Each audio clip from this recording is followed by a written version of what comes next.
Elle est entrée dans son bureau, a claqué un contrat sur la table et a prononcé 4 mots qui ont arrêté le temps. Je veux votre bébé. Pas de dîner, pas de rendez-vous, pas d'amour, juste un chiffre sur une page et un stylo déjà débouché. Il était veuf père, un homme qui avait enterré son cœur 3 ans plus tôt, aux côtés de sa femme.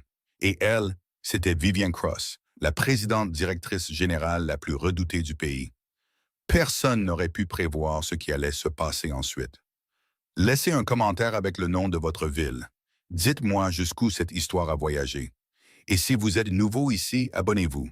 Vous allez vouloir savoir comment ça se termine. Le chantier sentait la sueur de bois et le café brûlé. C'était la première chose qu'Ethan Cole remarquait chaque matin. Cette combinaison particulière de bois brut et de mauvaise caféine qui lui rappelait qu'il était encore en vie, encore utile, encore nécessaire quelque part dans le monde, même si sa propre maison semblait plus vide qu'un chantier de construction un dimanche. Il avait 42 ans, mesurait 1,83 m, avait les mains calleuses et ce genre de fatigue que le sommeil ne répare pas. Ses cheveux blonds foncés avaient commencé à grisonner sur les tempes. Pas le genre distingué qu'on voit dans les magazines, mais le vrai genre, celui qui vient de 3 années à élever seul une fille de 8 ans, tout en gérant une entreprise de génie des structures de taille moyenne à Charlotte, en Caroline du Nord. Il avait construit des ponts, il avait renforcé des fondations, il comprenait les murs porteurs, les points de tension et la quantité exacte de pression qu'une structure pouvait absorber avant de commencer à se fissurer. Il ne comprenait pas les femmes comme Vivienne Cross. Personne ne les comprenait. C'était un mardi matin d'octobre quand elle a franchi la porte de son bungalow de chantier. Ethan était debout à la table à dessin, le téléphone coincé entre son épaule et son oreille, en train de vérifier les calculs de contraintes pour un projet commercial en centre-ville. Son coordinateur de projet, Marcus, se disputait avec un sous-traitant de l'autre côté du bungalow. 2 casques de chantier étaient posés sur le coin du bureau. Une barre de céréales à moitié mangée du petit déjeuner était encore dans son emballage à côté de la machine à café. La porte s'est ouverte et la température de toute la pièce a changé. Elle portait un blazer anthracite sur un chemisier en soie noire, un pantalon de tailleur et des talons qui n'avaient rien à faire sur un chemin d'accès en terre. Elle devait avoir la trentaine bien avancée, peut-être, avancée peut-être 38, peut-être 40 ans. Le genre de femme dont l'âge était impossible à déterminer, car tout en elle bougeait avec une précision si délibérée que le temps lui-même semblait ne pas savoir comment l'approcher. Ses cheveux foncés étaient tirés en arrière. Sa posture était droite comme celle d'un militaire. Ses yeux avaient la couleur des eaux profondes et étaient à peu près aussi chaleureux. Elle n'a pas frappé. Elle n'a pas attendu. Elle s'est dirigée directement vers la table à dessin d'Ethan et sortit un document de la fine mallette en cuir sous son bras et l'a posé sur ses plans. Puis elle a reculé, a croisé les mains et a attendu. Ethan a regardé le document. Puis il l'a regardé, puis il a regardé Marcus, qui était devenu complètement silencieux de l'autre côté du bungalow. Puis-je vous aider? A dit Ethan. Vous êtes Ethan Cole, a-t-elle dit. Ce n'était pas une question. C'est bien moi. Je suis Vivienne Cross. Il connaissait ce nom. Tout le monde dans l'immobilier commercial et le développement d'entreprises connaissait ce nom. Vivienne Cross était la présidente directrice générale de Cross Capital, une société de holding diversifiée avec des investissements dans la technologie, les infrastructures, la santé et l'immobilier. Elle avait fait la couverture de Forbes 3 fois. Un concurrent l'avait qualifiée de femme la plus dangereuse dans une salle de conseil avant de se rétracter après que son entreprise ait perdu un contrat de 80 millions de dollars. Elle n'était pas du genre à se présenter dans un bungalow de chantier un mardi matin. « Je sais qui vous êtes, » dit lentement Ethan. « Pourquoi êtes-vous dans mon bungalow? » Vivienne jeta un coup d'œil à Marcus. Un seul regard, c'est tout ce qu'il a fallu. Marcus a pris son presse-papier et marmonné quelque chose sur la nécessité de vérifier la coulée des fondations et s'est retrouvé dehors, la porte fermée derrière lui en moins de 4 secondes. Ethan a observé la scène et a ressenti la première pointe de quelque chose qu'il ne pouvait nommer. Pas tout à fait de l'alarme, pas tout à fait de la curiosité, quelque chose entre les deux. Il a posé son téléphone. Il a regardé le document sur ses plans. « Qu'est-ce que c'est? » a-t-il demandé. « Lisez-le, » a-t-elle dit. Il l'a pris. C'était 4 pages, une mise en forme propre et professionnelle, Un langage juridique, mais pas si dense qu'il ne puisse en déchiffrer immédiatement la structure essentielle. Il avait signé suffisamment de contrats dans sa carrière pour reconnaître l'architecture d'un accord en moins de 30 secondes. Il a lu la première page, puis il l'a relu, puis il l'a reposé très soigneusement sur la table. Et il a regardé Vivian Cross avec une expression qui était surtout contrôlée et seulement légèrement stupéfaite. « Vous ne pouvez pas être sérieuse, a-t-il dit. Je ne fais pas de proposition si je ne suis pas sérieuse. C'est un... » Il s'arrêta, reprit le document, trouva la clause spécifique qu'il cherchait et la lut à voix haute, très doucement, de la manière dont un homme lit quelque chose qui n'a pas encore tout à fait de sens. Un accord de procréation entre Vivian A. Cross, première partie, et... Il leva les yeux. « Vous avez rempli mon nom. » « En effet, vous avez rempli mon nom sur un contrat avant même que nous ayons eu une seule conversation. Nous en avons une maintenant. » Ethan reposa le contrat sur les plans. Il contourna sa table au dessin et s'y appuya, croisant les bras, et la regarda avec le calme et la constance d'un homme qui construit des choses destinées à durer. « Madame Cross, dit-il, je ne sais pas ce qu'on vous a dit sur moi-même, ni quelles recherches vous avez faites, ni comment vous êtes arrivé à la conclusion qui vous a mené à ce bungalow ce matin, mais je ne suis pas 42 ans, dit-elle. Veuf, une fille nommée Sophie, ingénieure de 3e génération. Vous êtes sortie majeure de votre promotion à l'Université d'État de Caroline du Nord. Vous avez été mariée à Claire Hollis Cole pendant 9 ans. Elle est décédée d'une rupture d'anévrisme cérébral il y a 3 ans, un mercredi après-midi, pendant que Sophie était à l'école. Vous n'avez eu aucune relation sérieuse depuis. Votre entreprise a une solide réputation. Votre crédit est excellent. Vos dossiers médicaux sont impeccables. L'effet d'une pause. Je suis minutieuse.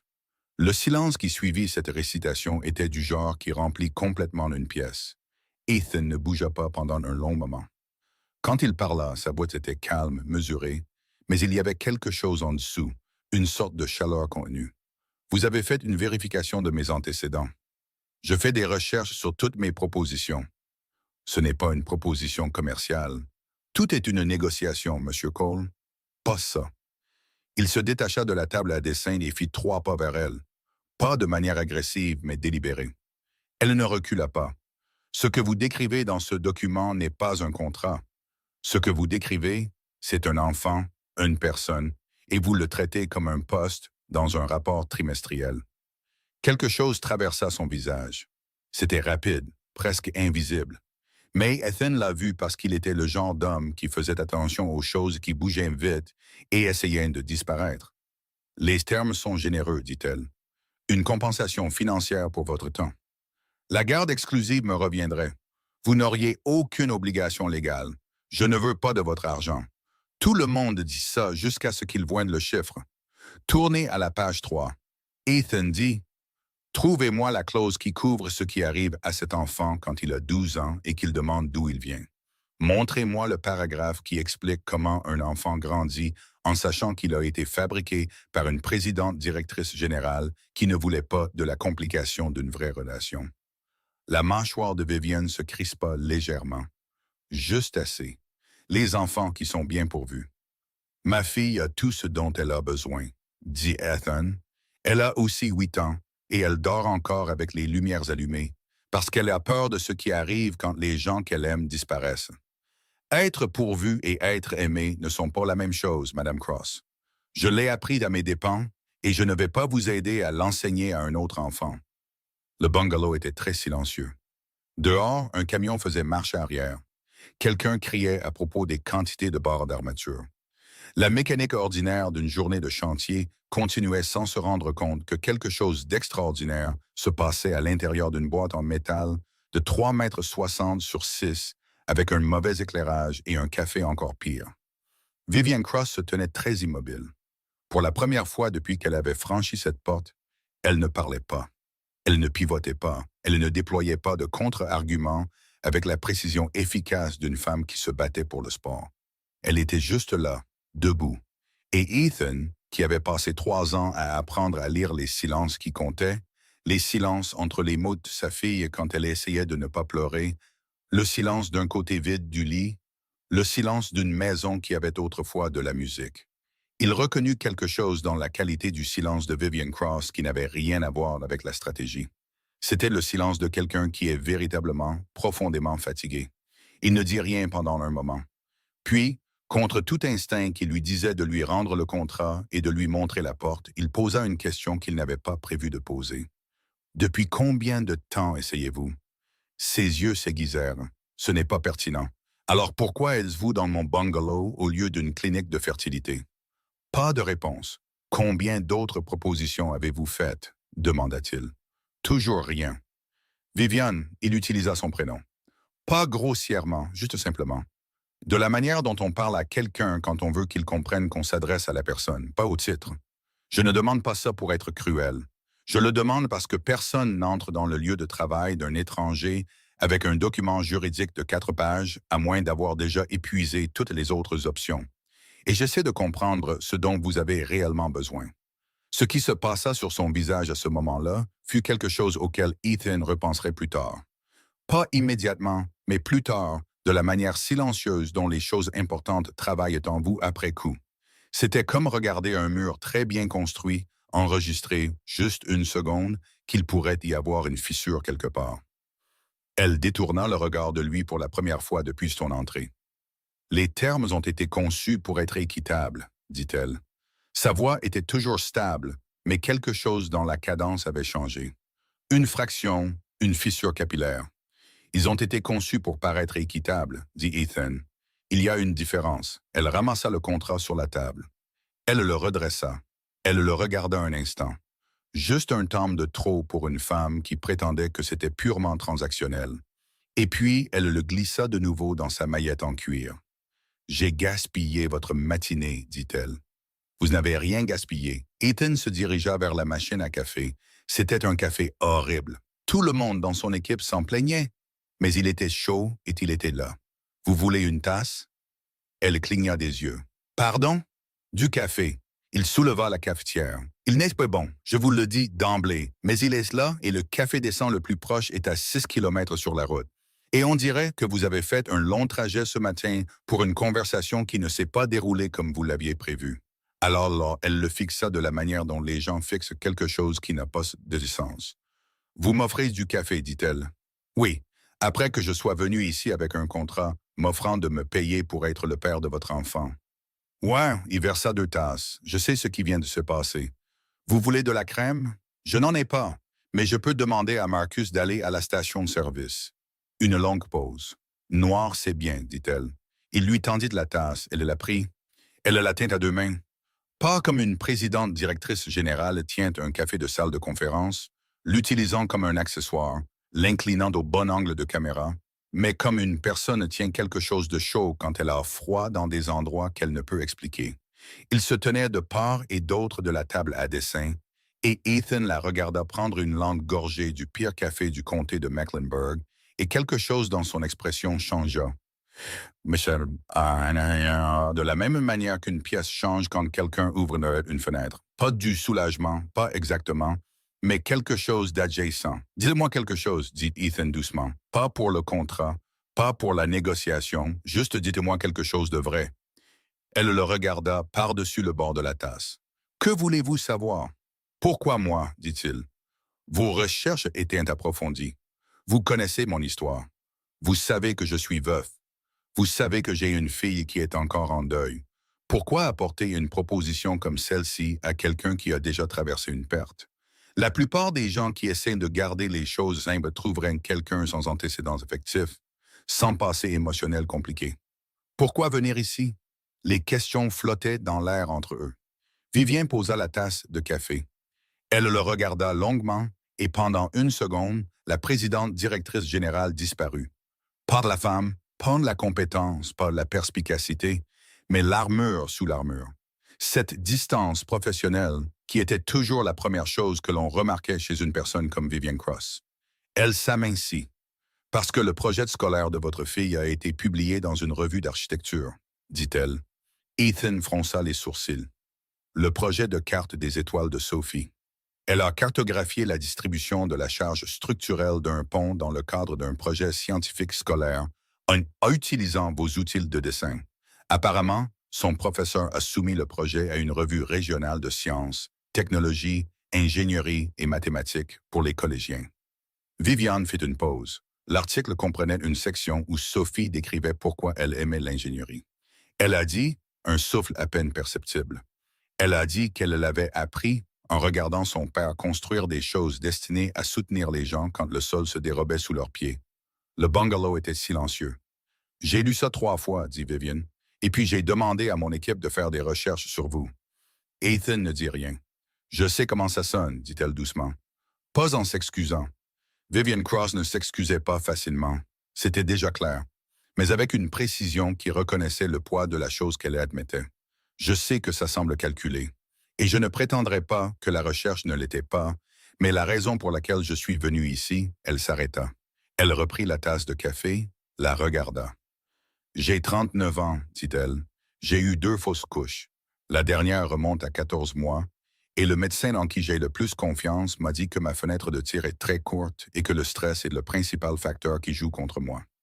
Elle leva les yeux. J'ai été à la tête d'une entreprise que j'ai bâtie à partir d'une start-up de 7 millions de dollars pour en faire une entreprise de 2,3 milliards de dollars.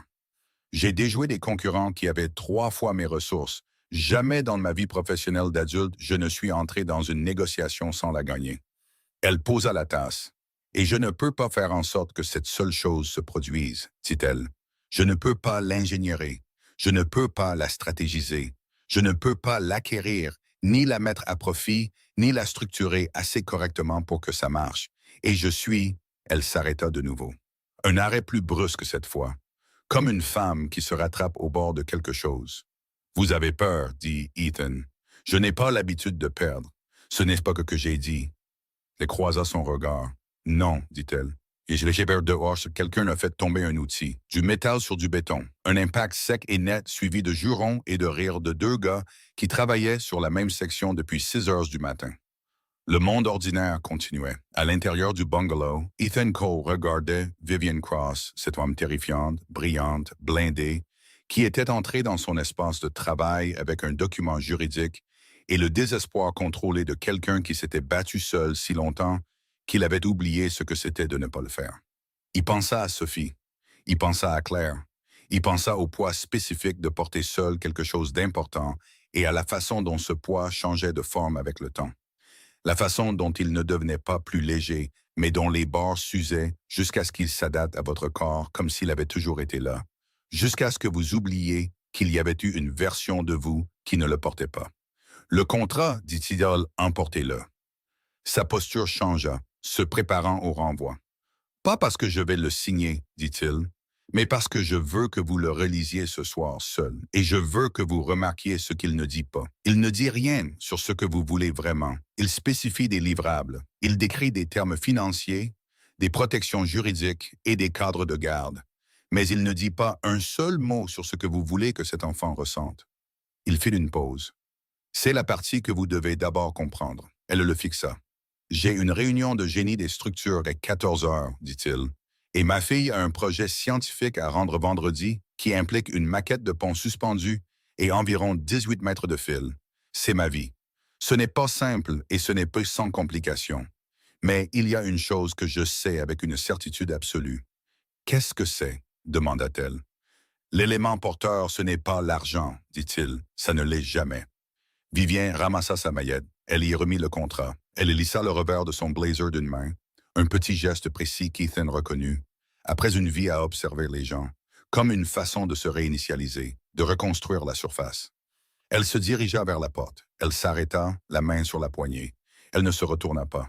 « Monsieur Cole, dit-elle. « Ethan. » Une pause. Ethan, son nom dans sa voix semblait étranger. Pas inconfortable exactement, mais comme un mot dans une langue qu'elle avait étudiée mais rarement parlé à voix haute. Ce calcul de pont, celui du projet scientifique de votre fille, un temps. L'analyse de la charge portante était-elle correcte?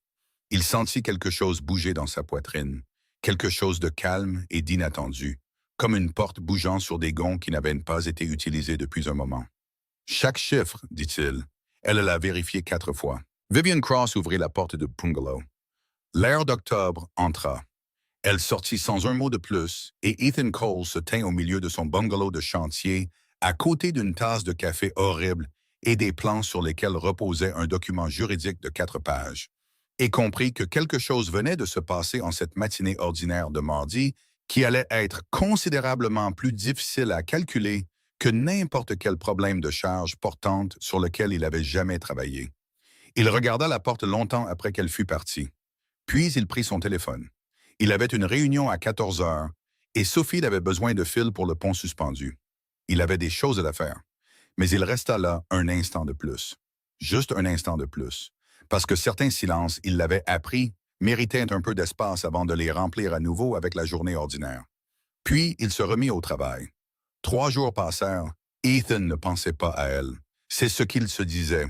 Et il était plutôt convaincant. Il avait une date limite de projet, une fille qui avait besoin d'aide pour coller à chaud 18 mètres de fil sur un cadre en balsa, et une réunion d'équipe du lundi matin qui a duré 40 minutes de plus parce que 2 de ses responsables de structure n'étaient pas d'accord sur une spécification de fondation, et aucun d'eux n'avait tort, ce qui rendait le tout plus difficile, pas plus facile. Il ne pensait pas à Vivian Cross. Il pensait à elle peut-être 4 fois par jour. Ce n'était pas de la fascination, ce n'était pas de l'attirance. Pas encore, pas sous une forme qu'il était prêt à nommer. C'était de la manière particulière dont un ingénieur en structure pense à un problème qui n'a pas de solution évidente. On n'arrête pas d'y penser parce qu'on le veut. On arrête d'y penser quand on le comprend. Et Vivian Cross était quelque chose qu'il ne comprenait pas encore. Le jeudi soir, il aidait Sophie à assembler la dernière partie de son pont suspendu lorsque son téléphone vibra sur la table de la cuisine. Numéro inconnu, indicatif régional de Charlotte. Il laissa sonner. Il vibra de nouveau 30 secondes plus tard. Même numéro. Papa, dit Sophie, sans lever les yeux du fil qu'elle passait dans un minuscule point d'ancrage en balsa. Ton téléphone est agaçant. Je sais, ma puce. Tu vas répondre? Je t'aide. Le pont ne va pas s'envoler. Elle leva les yeux. Elle avait les yeux de Claire, cette nuance particulière de brun foncé qui devenait chaude à la lumière d'une lampe. Et elle le regarda avec le regard stable et pratique d'une enfant qui avait assez vécu pour développer un sens des priorités et d'une précision inhabituelle. Réponds, je continue à travailler. Il prit le téléphone. Ethan Cole, dit-il. Une pause. Puis, c'est Vivian Cross. Il resta silencieux un instant. Comment avez-vous eu ce numéro? Vous êtes répertorié comme le contact principal de Cole Structural sur le site web de l'entreprise. C'est le numéro du bureau. Votre bureau m'a transféré. Une autre pause. Votre assistante a dit que vous travailliez de la maison aujourd'hui. Linda va en entendre parler. S'il vous plaît, ne la pénalisez pas. J'ai été insistante. Le mot atterrit avec une précision sèche qui n'était pas tout à fait de l'humour, mais qui en était proche. Une femme qui connaissait l'effet de sa propre franchise et qui avait fait une sorte de baie avec cela. Je n'appelle pas pour le contrat. D'accord, je l'ai relu, dit-elle, comme vous me l'avez dit. Il s'appuya contre le comptoir de la cuisine. Sophie enfilait le fil du pont avec des mains concentrées et prudentes, faisant très bien semblant de ne pas l'écouter. « Et vous aviez raison, dit Vivian. Il ne dit rien sur ce que je veux qu'elle ressente. » Il remarqua le pronom « elle », pas l'enfant, pas le bébé. « Elle. J'y ai pensé, continua-t-elle, à ce que je veux vraiment, pas à ce que je peux garantir légalement ou fournir financièrement. Ce que je veux. Qu'avez-vous trouvé? » Un long silence, du genre qui coûte quelque chose. « Je veux qu'elle sente qu'elle a été désirée, » dit Vivian. Pas acquise, pas planifiée, désirée. Sa voix était contrôlée, mais sous le contrôle, il y avait quelque chose de brut et de réel qui bougeait, comme l'eau profonde bouge. On ne le voit pas de la surface, mais on sent le courant quand on y entre. Je ne sais pas comment créer cela à travers un contrat. Je ne sais pas si je sais comment le créer du tout. Ethan regarda Sophie, ses petites mains précises et sûres sur le pont, ses cheveux foncés tombant en avant pendant qu'elle travaillait, et il ressentit cette douleur spécifique d'aimer quelqu'un si complètement que son existence réorganise toute l'architecture de votre monde. Vous ne pouvez pas le créer, dit-il doucement. C'est la première chose à comprendre. Vous ne pouvez que créer les conditions pour cela. Le sentiment lui-même, ce n'est pas quelque chose que vous concevez. C'est terrifiant, dit-elle. Ouais, dit-il, ça l'est. Sophie leva les yeux. Elle étudia le visage de son père comme elle étudiait toujours les choses, minutieusement, sans gêne. Puis elle retourna au pont. « Pourquoi m'appelez-vous Vivian? » demanda-t-il. Un temps, je pensais que je voulais m'excuser pour la façon dont je suis arrivé, pour le contrat. C'était... Elle s'arrêta, recommença. Je n'ai pas l'habitude de m'excuser. J'y travaille. C'en était presque une. C'était le mieux que je pouvais faire à si court préavis. Cette fois, quelque chose dans sa voix avait une légère inflexion. Pas tout à fait de la chaleur, mais la possibilité de chaleur. De la même manière que l'on peut sentir la température changer dans l'air avant que le soleil ne sorte vraiment. Il sentit le coin de sa bouche bouger. Il y a un café sur la rue Tryon, dit-il. Park and Main. Ils ouvrent à 7 heures. J'y suis généralement vers 7h15 le samedi matin, avant l'entraînement de foot de Sophie. Il fit une pause. Ce n'est pas un rendez-vous. Je ne suis pas. Il se reprit. Je pense juste que c'est une conversation qui mérite mieux qu'un bungalow de chantier et un mauvais café. Une longue pause. 7h15, dit-elle. Ouais, je trouverai. Vivian Cross, avec les capacités de recherche que vous avez, je pense que vous vous en sortirez. Il pouvait entendre le changement dans sa respiration, quelque chose qui aurait pu être une expiration silencieuse, brève et contrôlée, la chose la plus proche d'un rire qu'elle s'était permise jusqu'à présent. Puis la ligne devint silencieuse. Il posa le téléphone. Sophie leva les yeux du pont. « C'est qui? » demanda-t-elle. « Une cliente, dit-il, ce qui n'était pas tout à fait un mensonge et pas tout à fait la vérité. » Sophie le regarda pendant 2 bonnes secondes avec ses yeux sombres et perspicaces. « D'accord, dit-elle et retourna au fil. Elle avait 8 ans. Elle était aussi, pensait parfois Ethan, la personne la plus perspicace qu'il ait jamais connue. Il prit l'autre bout du fil et se remit au travail. Le samedi matin arriva avec une sorte de lumière d'octobre claire et froide qui donne temporairement à Charlotte l'impression d'être une ville différente.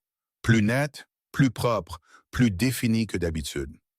Ethan entra dans Park and Main à 7h14, commanda son café noir habituel et un sandwich pour le petit déjeuner et prit la table du coin qui lui donnait une vue sur la porte. Elle était là à 7h16.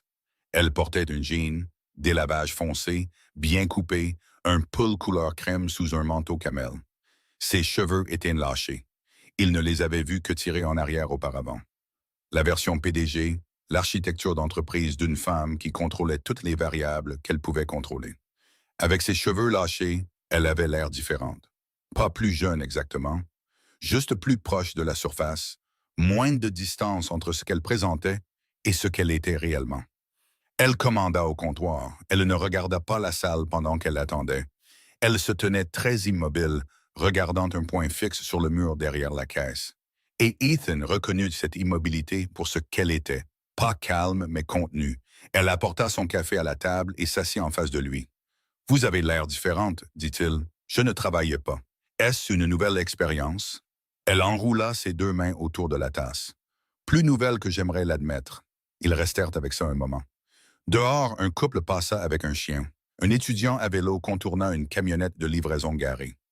Le monde ordinaire du samedi passait devant la fenêtre sans s'intéresser à ce qui se passait à la table du coin. « Dites-moi quelque chose sur vous, » dit Ethan. « Pas d'un dossier, pas d'une recherche. Quelque chose que vous ne diriez qu'à quelqu'un assis en face de vous. » Elle le regarda. C'est une étrange façon de commencer une conversation. Nous avons sauté tous les points de départ normaux quand vous êtes arrivé avec un document juridique de 4 pages. Nous allons devoir rattraper. Quelque chose traversa son visage. Ce sourire rapide, privé, presque imperceptible, qu'elle semblait garder sous stricte surveillance.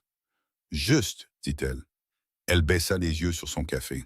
« J'ai grandi dans une maison où mes parents ne m'ont jamais dit qu'ils m'aimaient, » dit-elle.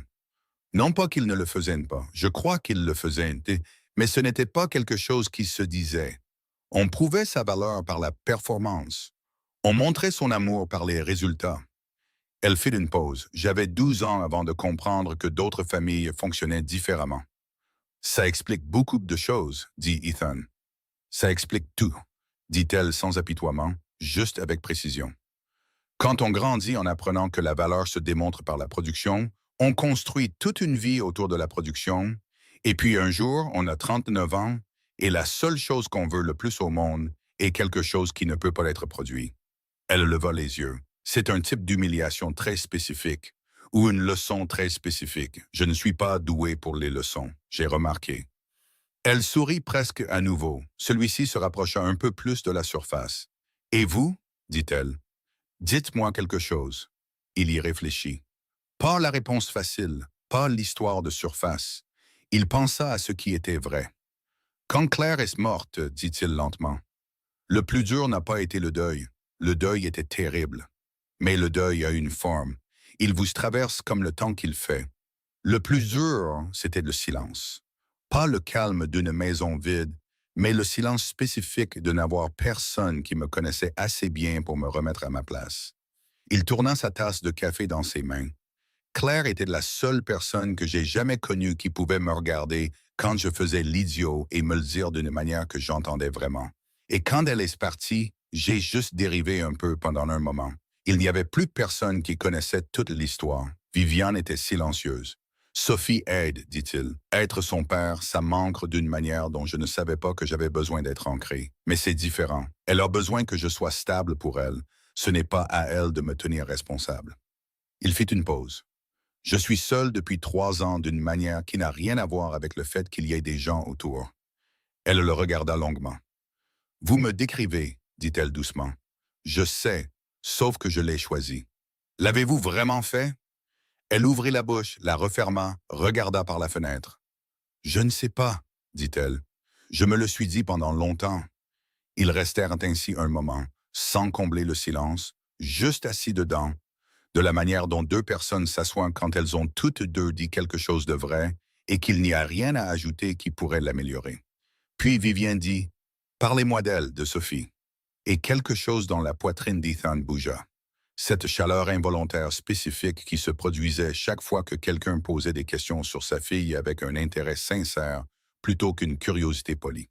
« C'est l'être humain le plus précis que j'ai jamais rencontré », dit-il. Elle fait des listes. Elle a un système pour organiser ses livres par genre, puis par l'intensité émotionnelle de la fin. C'est son système réel. Elle me l'a expliqué en détail. Il secoua la tête. Elle veut être ingénieure en aérospatiale ou biologiste marine. Elle a décidé qu'elle pouvait être les deux si elle planifiait correctement. Elle a l'air extraordinaire. Elle a 8 ans et elle est déjà meilleure que moi à ça, dit-il. À être une personne, à faire attention aux choses qui comptent. Elle tient ça de quelque part. Il leva les yeux. L'article de la revue, dit Vivian. Celui dont je vous ai parlé, la façon dont elle a décrit pourquoi elle aime l'ingénierie. Les enfants ne développent pas ce langage par accident. Ils le développent parce que quelqu'un leur a montré que le travail de construire des choses avec soin, de prendre soin des structures que vous construisez, vaut la peine d'en parler. Ethan était silencieux. Vous êtes un bon père, dit-elle. C'est sorti simplement, sans fioriture, une déclaration de fait observable de la part d'une femme qui faisait commerce de faits. Mais quelque chose dans sa simplicité la fit atterrir plus durement que quelque chose de plus élaboré ne l'aurait fait. « J'essaie, dit-il. Vous faites plus qu'essayer. » Il la regarda à travers la petite table, dans la lumière claire d'octobre, avec 2 tasses de bon café entre eux et le monde du samedi qui continuait à l'extérieur de la fenêtre. Et il pensa à la femme qui était entrée dans son bungalow il y a 3 jours avec un contrat et le désespoir contrôlé de quelqu'un qui s'était battu seul pendant trop longtemps. Elle était toujours cette femme. La précision était toujours là, l'armure était toujours là, plus mince ce matin, mais présente. Mais en dessous, il y avait autre chose. Quelque chose qui avait été là tout le temps et que l'armure avait été construite spécifiquement pour protéger. C'était quelqu'un qui avait appris très tôt que le besoin était dangereux. Que vouloir des choses, les vouloir vraiment, de la manière non gardée dont Sophie voulait des choses de tout son cœur, était un risque que le monde exploiterait. Et donc, elle avait transformé tout ce qu'elle voulait en un projet, une proposition, un contrat, parce qu'un contrat avait des termes. Un contrat avait des protections. Un contrat signifiait que vous ne pouviez pas être laissé sans recours. Il comprenait cela maintenant. Il ne le dit pas à voix haute. Certaines choses n'ont pas besoin d'être dites pour être comprises. En fait, au moment où vous les nommez trop précisément, elles deviennent plus petites qu'elles ne le sont réellement. L'entraînement de foot de Sophie est à 9 heures, dit-il. Si vous ne faites rien, elle leva brusquement les yeux. Il vit le réflexe, le calcul, l'évaluation instinctive du risque. C'est du foot, dit-il, des enfants de 8 ans, beaucoup d'herbes et de cris, et un enfant qui pleure toujours pour une raison qui n'a rien à voir avec le jeu. Aucun contrat requis. Une longue pause. Je ne suis pas douée avec les enfants, dit-elle. Ce n'est pas grave. Sophie est meilleure avec les adultes de toute façon. Ne lui posez simplement pas de questions sur son système de livres, à moins d'avoir 30 minutes. Le quasi-sourire revint. Cette fois, il fit tout le chemin. Cela changea son visage. Pas de façon spectaculaire, pas comme une transformation dans un film, mais de la petite manière réelle dont un visage change quand il se détend dans quelque chose qu'il n'a pas ressenti depuis un moment. D'accord, dit-elle.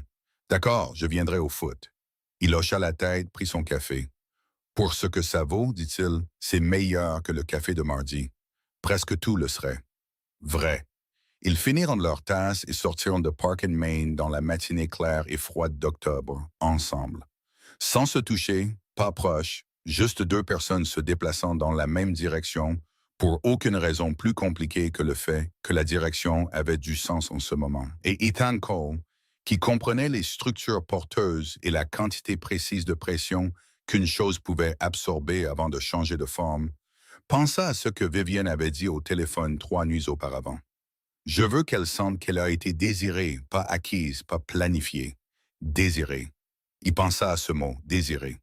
Il pensa que c'était, en fin de compte, la chose la plus honnête qu'elle ait dite depuis qu'elle avait franchi sa porte.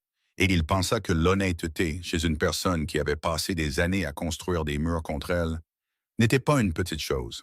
C'était en fait la chose la plus porteuse qui soit. Il ne dit rien de tout cela. Il se dirigea simplement vers le parking et elle marcha à ses côtés. Et la matinée continua comme les matinées le font, sans demander la permission, sans attendre que quiconque soit prêt. C'était ça, le truc avec les matinées. Elles continuaient à venir. Que vous soyez préparé ou non, il fallait juste décider ce que vous alliez en faire. Sophie a marqué un but ce matin-là.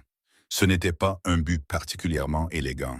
Elle est arrivée sur le ballon avec un léger angle, a mal jugé la distance d'environ 15 centimètres et a frappé avec l'extérieur de son pied au lieu du coup de pied, ce qui l'a envoyé dans le coin du filet d'une manière qui tenait plus de l'accident que de l'intention.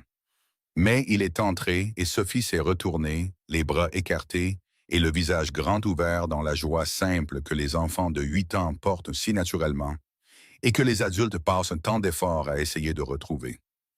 Ethan était debout avant de se rendre compte qu'il s'était levé. Vivien, assise sur les gradins à côté de lui, les mains enroulées autour d'un gobelet en papier de chocolat chaud du stand de concession. La seule option chaude disponible, et elle l'avait acceptée sans se plaindre, ce qui lui disait quelque chose. Elle ne s'est pas levée. Mais elle se pencha légèrement en avant, et ses yeux restèrent sur Sophie jusqu'à la ligne médiane. Elle a changé son approche, dit Vivienne. Ethan la regarda. Quoi? Elle a essayé ce même coin 3 fois en première mi-temps, même angle, même pied, même résultat. Le défenseur l'a coupé à chaque fois. Cette fois, elle s'est ajustée. Elle est venue de plus loin et a utilisé l'extérieur de son pied. Une pause. Elle a compris en plein match. Ethan regarda Sophie, qui recevait maintenant un high five d'une coéquipière. La plupart des entraîneurs enseignent cet ajustement. Elle l'a compris toute seule. Ce n'est pas de l'entraînement, dit Vivian doucement, c'est de l'instinct. Ils regardèrent le reste du match dans un silence particulièrement confortable qui s'installe entre deux personnes qui ont déjà dit assez de choses difficiles pour que le silence ne soit plus ressenti comme un vide à combler. Les autres parents autour d'eux étaient bruyants, joyeux, à moitié distraits par leur téléphone. Ethan et Vivien étaient assis au milieu de tout ce bruit ordinaire du samedi, parlant parfois et ne parlant pas d'autre fois. Et cela ne semblait pas normal exactement, car rien dans cette situation n'était normal, mais possible. Cela semblait être quelque chose qui pouvait exister dans le monde réel sans se briser. Après le match, Sophie est sortie du terrain avec ses protèges tibia dans une main et de la boue sur les 2 genoux, et elle s'est arrêtée juste devant Vivienne avec l'évaluation directe d'une enfant qui n'a pas encore appris à rendre sa curiosité polie. « Tu n'es pas une cliente, » dit Sophie. Ethan ouvrit la bouche. « Tu as raison, » dit Vivienne. « Je ne le suis pas. » Sophie l'étudia un instant de plus. « Comment tu t'appelles? »« Vivien. »« Je m'appelle Sophie. » Elle transféra ses protèges tibia dans son autre main. « Mon père a dit que tu étais une cliente. Il fait ça parfois quand il ne sait pas comment appeler quelque chose. »« Sophie, » commença Ethan. « C'est exact, » dit Vivienne. Elle regarda Sophie avec une expression qui n'était pas tout à fait sûre d'elle. Une légère incertitude prudente qui était si différente de son assurance en salle de conseil qu'Ethan faillit en faire la remarque. Je suis quelqu'un avec qui ton père a eu une réunion. Nous parlons depuis. À propos de quoi? À propos de pont, principalement. Les yeux de Sophie s'aiguisèrent avec un intérêt immédiat. Quel genre de pont? Le genre où les calculs de charges portantes sont la partie la plus importante. Sophie regarda son père, puis de nouveau Vivien. Puis elle dit avec la gravité décisive de quelqu'un qui fait une évaluation formelle. C'est une bonne réponse. Vivien cligna des yeux. Quelque chose bougea sur son visage, surpris et sans défense, comme une femme qui s'attendait à une question plus difficile et ne savait pas trop quoi faire quand la plus facile est arrivée à la place. Merci, dit-elle. Tu peux venir pour les pancakes si tu veux, dit Sophie. Papa les fait le samedi après mes matchs. Ils sont plutôt bons, mais ils brûlent toujours le premier. Il dit, ce n'est pas brûler, c'est culotter la poêle, mais c'est brûler. Ce n'est pas ce que signifie culotter, dit Ethan. Le premier est toujours noir en dessous, papa. Parfaitement caramélisé. Sophie regarda Vivienne avec l'expression patiente de quelqu'un habitué depuis longtemps à cet argument particulier. Tu devrais venir. Tu pourras être l'arbitre. Ethan regarda Vivienne. Vivienne regarda Ethan. Il y avait une qualité spécifique dans ce regard, une question qui allait plusieurs niveaux plus loin que les pancakes. Et elle le tint pendant un temps, puis deux, et puis quelque chose dans son expression prit une décision silencieuse. J'aimerais bien, dit-elle. Le premier était absolument brûlé. Ethan le retourna sur une assiette séparée avec la dignité efficace d'un homme qui emporterait ce secret dans sa tombe. Et Sophie le montra immédiatement du doigt et dit « La preuve », avec la satisfaction accusatrice d'une enfant qui a attendu toute sa vie un témoin. Vivienne était assise au comptoir de la cuisine. Elle avait enlevé son manteau, drapé sur le dossier du tabouret. Elle avait retroussé ses manches. Elle regardait Sophie ranger son équipement de football en une pile nette près de la porte-arrière. Chaussures parallèles, protège-tibia empilés, maillot plié sur le dessus, avec une expression qu'Ethan pouvait voir depuis la cuisinière. C'était l'expression de quelqu'un qui regarde quelque chose auquel il ne s'était pas permis de penser depuis longtemps. Pas mélancolique exactement, plutôt attentif, la concentration spécifique de quelqu'un qui a vécu dans le futur et le passé, et qui, pour la première fois depuis un moment, prête attention au présent. « Elle fait toujours ça ?» demanda Viviane en hochant la tête vers la pile d'équipement. « À chaque fois, dit-il. J'ai essayé de la convaincre qu'elle pouvait juste tout jeter dans le sac et s'en occuper plus tard. Elle m'a regardé comme si je lui avais suggéré de mettre le feu à la maison. Il tendit à Viviane une assiette avec 2 pancakes non brûlés. « Apparemment, il y a un système. Il y a toujours un système, dit Viviane. Quelque chose dans sa voix était différent ici. Plus calme, moins sur la défensive, réduit à quelque chose de plus honnête. Quand j'avais 8 ans, j'organisais mes fournitures scolaires par fonction, puis par couleur au sein de la fonction. Ma mère disait que c'était la chose la plus étrange qu'elle ait jamais vue. Mon père disait que c'était efficace. Lequel des deux espériez-vous entendre? Une pause. Je ne savais pas à l'époque. Je sais maintenant. Sophie apparut au comptoir. L'organisation des protèges tibia terminée, elle grimpa sur le tabouret à côté de Vivien, avec la facilité physique d'une enfant qui n'a aucune anxiété particulière quant à la proximité. Elle regarda l'assiette de Vivien. « Tu en as eu 2 et ils sont tous les 2 bons. C'est parce que tu es une invitée. J'apprécie l'hospitalité. Papa donne toujours les bons pancakes aux invités. Je dois prendre ce qui reste. » Elle regarda son père. « Ce qui est parfois les brûler. Caraméliser, dit Ethan. Sophie regarda Vivienne. « Tu vois ce que je veux dire? »« Je vois, dit Vivienne. Je vais avoir besoin de plus d'informations avant de rendre un verdict. » Sophie réfléchit à cela. « C'est juste, dit-elle avec la solennité judiciaire de quelqu'un qui respecte la procédure. » Ils mangèrent au comptoir, tous les 3, dans le bruit chaleureux et imparfait d'une cuisine du samedi. Sophie mangea ses pancakes avec une concentration et une efficacité qui venaient clairement de son père. Et entre les bouchées, elle parla à Vivien du projet de pont suspendu, des mathématiques exactes de la charge portante impliquée, et pourquoi elle avait choisi une configuration de câble particulière par rapport à 2 alternatives concurrentes. Vivienne écoutait, pas poliment, elle écoutait vraiment, de la même manière qu'elle avait écouté Ethan au café.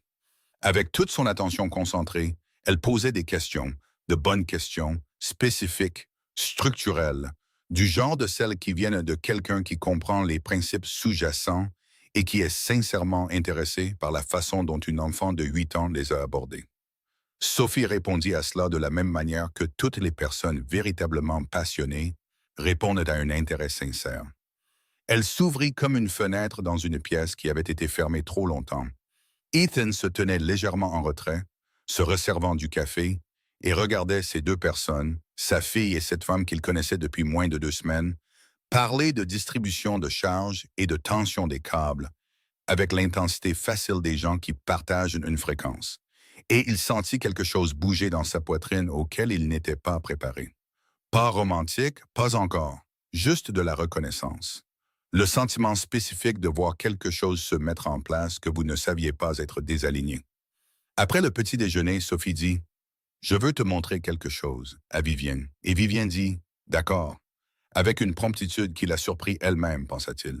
Sophie la conduisit au salon, où un grand panneau d'affichage était épinglé au mur à côté de la bibliothèque, couvert de constellations dessinées à la main, de diagrammes de ponts et d'un réseau dense de lignes de connexion en 3 couleurs de marqueurs différentes. « C'est mon projet de carte des étoiles », dit Sophie. Sauf que ce ne sont pas que des étoiles. Les étoiles sont des idées et les lignes montrent comment elles se connectent. Elle montra un groupe dans le coin supérieur gauche. Cette section concerne le génie des structures. Ces lignes se connectent à l'ingénierie aérospatiale ici, parce que l'aérospatiale, c'est juste du génie des structures, mais les forces sont différentes. Et ces lignes, elle traça un chemin de marqueurs rouges sur le tableau, se connectent à la biologie marine. Parce que les structures océaniques ont le même problème de pression que les structures de l'espace lointain, juste dans une direction différente. Vivienne se tint devant le tableau et le regarda longuement sans parler. « Ma maîtresse a dit que c'était trop compliqué, » dit Sophie. « Pas tristement, juste factuellement. Elle a dit que je devrais choisir un seul sujet. »« Votre maîtresse a tort, » dit Vivienne. Sophie cligna des yeux. « La complexité n'est pas un problème à réduire, » dit Vivienne. « C'est de l'information. Les connexions que vous dessinez sont le point essentiel. N'importe qui peut cartographier des étoiles individuelles. Ce que vous faites, c'est cartographier comment elles se parlent. » Elle regarda Sophie. « Ne laissez personne vous dire de simplifier un système juste parce qu'ils ne sont pas à l'aise avec le nombre de connexions qu'il a. » Sophie regarda le tableau, puis Viviane. Quelque chose se passa sur son visage. Un apaisement, une solidification, comme une fondation recevant le poids qu'elle a été construite pour porter. « D'accord, » dit-elle doucement. Than, depuis le seuil de la porte, ne dit rien. Il les regarda simplement se tenir devant cette carte. L'enfant de 8 ans qui organisait le monde en système et la femme qui avait bâti un empire en faisant de même. Et il pensa aux éléments porteurs et à ce dont une structure a réellement besoin pour tenir debout. Il avait dit à Vivien que l'élément porteur n'était jamais l'argent. Debout dans son propre salon un samedi matin, regardant sa fille recevoir le type de reconnaissance spécifique qui change la façon dont une personne se tient, il pensa à ce qu'était réellement l'élément porteur. C'était d'être vu. C'était tout, juste être vu. Il alla se resservir du café et leur laissa leur espace. Les semaines qui suivirent s'écoulèrent comme les meilleures choses s'écoulent. Sans s'annoncer, sans pivot dramatique, juste un changement graduel et profond dans la structure ordinaire des jours. Vivien lui envoya un texto un mardi soir avec une question sur un calcul de charge pour un projet que son entreprise développait, une question d'ingénierie légitime, du genre de celles auxquelles il pouvait répondre en 2 phrases. Et il y répondit. Et puis ils parlèrent pendant une autre heure de rien en particulier, ce qui était différent de parler de rien en particulier avec Marcus du travail ou son frère Harley, parce que Vivienne posait des questions comme elle le faisait tout, avec une attention précise et sincère. Et Ethan se retrouva à dire des choses qu'il n'avait pas dites à voix haute depuis Claire. En est venu à un autre match de football, puis à un événement scolaire, la présentation de sciences, technologie, ingénierie et mathématiques de Sophie, où Sophie s'est tenue devant 20 parents et un juge et a expliqué son système de carte des étoiles avec une confiance qui serra la gorge d'Ethan. Et Vivienne était assise au 2e rang et se penchait en avant, les coudes sur les genoux, comme si le reste du monde n'existait pas. Sophie a remporté la 2e place. Elle a été déçue pendant environ 4 minutes. Puis elle a demandé à Vivien si la critique du juge sur la limitation du champ d'application était une critique structurelle valide ou un désaccord philosophique sur ce que devrait être un projet. Et Vivien a dit philosophique. Vous aviez raison. Il était à l'aise. Et les juges à l'aise confondent souvent leur confort avec la justesse. Et Sophie a dit, je vais noter ça. Et elle l'a fait. 3 semaines après le début de ceci, quoi que ceci soit, Ethan ramena Vivienne à sa voiture après une soirée qui avait commencé par un dîner et s'était transformée en 4 heures de conversation à sa table de cuisine après que Sophie se soit endormie sur le canapé. Elle avait une réunion à 7 heures du matin. Il avait une inspection de chantier à 6h30. Aucun d'eux ne s'était dirigé vers la porte avant près de minuit. Il se gara à côté de sa voiture sur le parking du restaurant où elle l'avait laissé et il laissa le moteur tourner. Et ils restèrent assis un moment dans le silence particulier d'une soirée qui avait été bonne et pleine et qui se terminait maintenant à contre-cœur. « Puis-je vous demander quelque chose? » dit Viviane. « Oui. Est-ce que ça vous fait peur? » Il la regarda. « Qu'est-ce qui me fait peur? » Elle fit un geste, un petit geste inhabituel, un mouvement qui couvrait l'espace entre eux et par extension, tout ce que cet espace représentait. « Ceci, quoi que ce soit. Après tout ce que vous avez... » Elle s'arrêta. « Après Claire, est-ce que ça vous fait peur de... » « Oui, dit-il. » Elle ferma la bouche. « Chaque jour, dit-il. Chaque jour, quelque chose à ce sujet me fait peur. La façon dont Sophie vous regarde déjà. La façon dont je suis... » Il s'arrêta au bord de quelque chose. De la manière dont un homme prudent s'arrête au bord d'un précipice pour s'assurer que le sol de l'autre côté tiendra. La façon dont les choses commencent à sembler possibles à nouveau. « Oui, ça me fait peur. » Elle était silencieuse. « Mais voilà le truc avec la peur, dit-il. Je construis des structures pour vivre, et celles qui me font le plus peur sont celles qui valent la peine d'être bien faites, parce que les enjeux sont réels. » Il la regarda dans la faible lumière du parking. « Vous n'êtes pas une situation à faible enjeu, Vivien. » Elle tincela un moment. « Vous non plus, dit-elle. Quelque chose passa entre eux. Pas physique, pas encore, mais réel, lourd et présent, de la manière dont les choses vraies sont présentes, remplissant l'espace sans rien exiger de lui. « Allez à votre réunion, dit-il. » Elle sourit, un petit sourire réel, le même qu'elle lui avait donné devant le mauvais café dans le bungalow. « Allez à votre inspection de chantier. » Elle ouvrit la portière. L'air froid de la nuit entra. Elle sortit. Puis elle se retourna, une main sur la portière, et dit « Ethan, la première fois que je suis venu dans votre bungalow, je me souviens. Je pensais que je résolvais un problème. » Elle dit « Je pensais que si je le structurais correctement, si je trouvais les bons termes, je pourrais obtenir ce que je voulais sans avoir à être... » Elle fit une pause. Sans avoir à le vouloir à voix haute, il attendit. « Je ne pense pas que je savais ce que je voulais, dit-elle, jusqu'à ce que Sophie me montre cette carte. » Il ne répondit pas tout de suite. Il laissa les mots s'installer, de la manière dont on laisse une bonne information s'installer, en lui donnant de l'espace pour devenir ce qu'elle est réellement. « Qu'est-ce que la carte vous a montré? » demanda-t-il. Elle le regarda longuement, les mains toujours sur la portière, la nuit froide et claire autour d'elle. « Que les connexions sont le point essentiel, dit-elle, pas les étoiles. » Elle ferma la portière. Il la regarda s'éloigner en voiture. Il resta assis sur le parking un moment après que ses feux arrière aient disparu, ne pensant pas vraiment, juste étant silencieux de la manière dont on est silencieux après que quelque chose d'important se soit produit et que votre esprit n'ait pas encore rattrapé votre cœur. Puis il rentra chez lui à travers les rues vides de Charlotte et il pensa à sa fille endormie sur le canapé, aux cartes des étoiles et au courage particulier qu'il faut pour admettre que ce que vous avez construit seul manquait peut-être de son élément porteur le plus important depuis le début. Il ne savait pas ce qui allait suivre. Il n'était pas sûr d'en avoir besoin. Pour la première fois en 3 ans, ne pas savoir ressemblait moins à une menace qu'à une porte. Il avait appris de la manière la plus dure possible que les portes valaient la peine d'être franchies, même celles qui vous faisaient peur, surtout celles-là. La fuite s'est produite un mercredi. Ethan l'a appris comme la plupart des gens apprennent les choses. Ils auraient dû être informés directement par quelqu'un d'autre au mauvais moment, sans aucune préparation. Il était en pleine réunion de révision structurelle lorsque Marcus a fait glisser son téléphone sur la table sans un mot. Écran vers le haut. Article de presse déjà ouvert. Le titre disait « Le contrat secret de la PDG de Cross Capital pour avoir un bébé est révélé ». Une source révèle que Vivian Cross a proposé à un père marié un accord de gestation pour autrui. L'article était erroné sur 3 points. Ethan n'était pas marié. Ce n'était pas un arrangement de gestation pour autrui. Et le mot proposé faisait un travail extrêmement malhonnête dans cette phrase. Mais rien de tout cela n'avait d'importance car l'article incluait également 2 choses qui étaient entièrement exactes. Le nom de Vivien et le nom d'Ethan. Il s'éclaircit la gorge. Épelé correctement avec le nom de son entreprise et l'adresse du bungalow de chantier où la réunion avait eu lieu. Il s'excusa de la réunion. Il l'appela.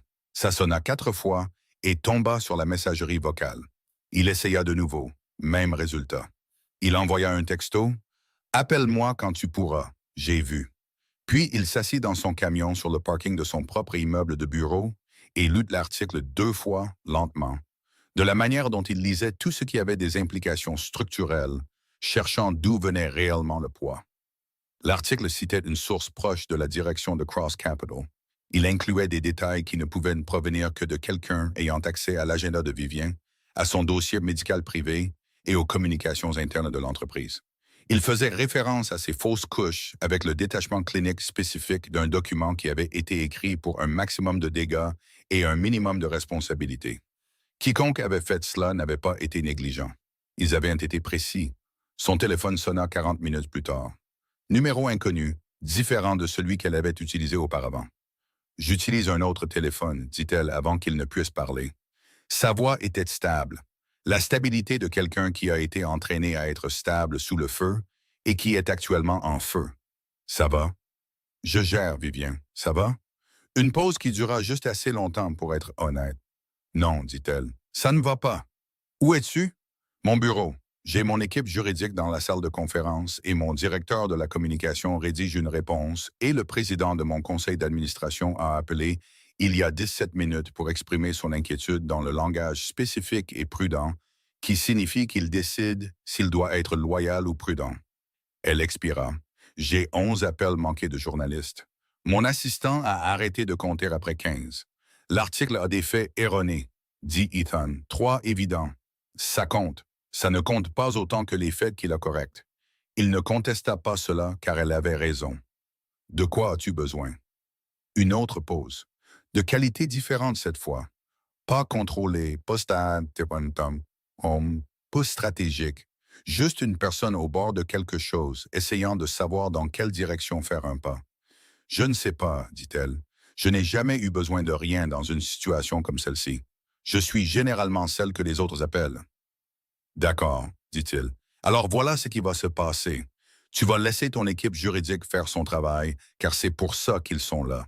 Tu vas dire à ton directeur de la communication de retenir la réponse.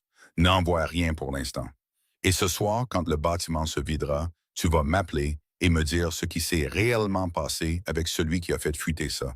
Parce que là, je lis une histoire qui contient ton nom et mon nom, et j'aimerais comprendre toute l'architecture avant que quiconque commence à parler de comment réparer ça. Silence.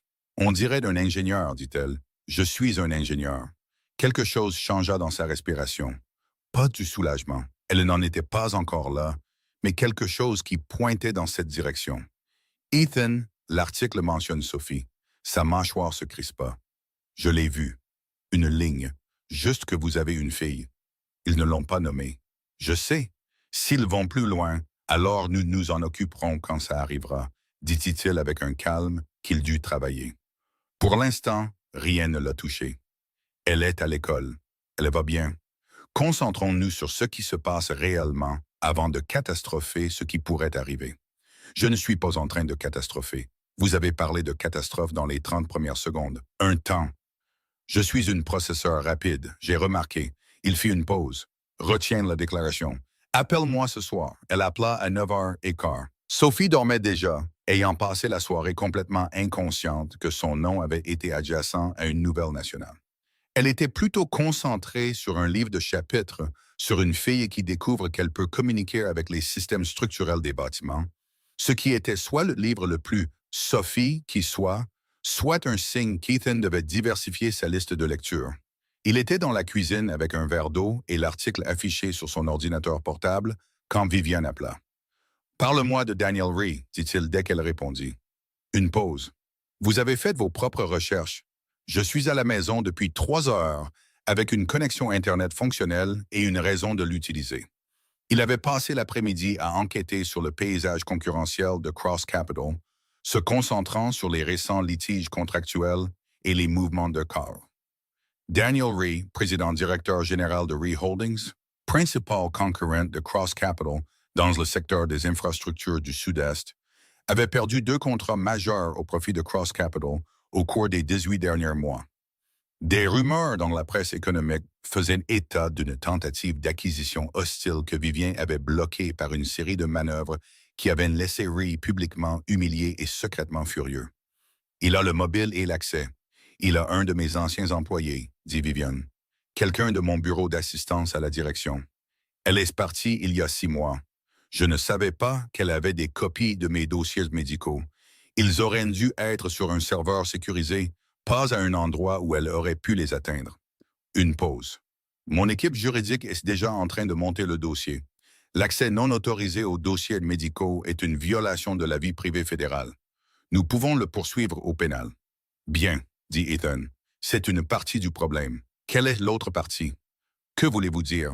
L'affaire judiciaire s'occupe de la fuite, dit-il.